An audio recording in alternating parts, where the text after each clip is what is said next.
القرآن۔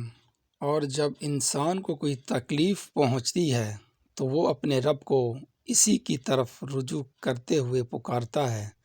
پھر جب اللہ اسے اپنی جانب سے کوئی نعمت بخش دیتا ہے تو وہ اس تکلیف کو بھول جاتا ہے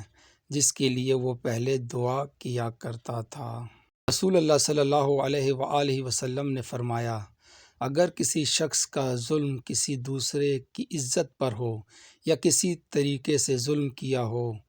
تو آج ہی اس دن کے آنے سے پہلے معاف کرا لے، جس دن نہ دینار ہوں گے نہ درہم، بلکہ اگر اس کا کوئی نیک عمل ہوگا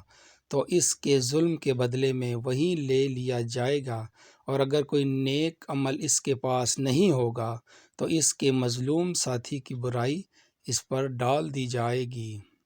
حضرت علی رضی اللہ تعالی عنہ نے فرمایا، اگر دنیا فتح کرنا چاہتے ہو تو آواز میں نرمی پیدا کرو، کیونکہ اس کا اثر تلوار سے بھی زیادہ ہے۔ حضرت علی رضی اللہ تعالی عنہ نے فرمایا، جب تمہیں محسوس ہو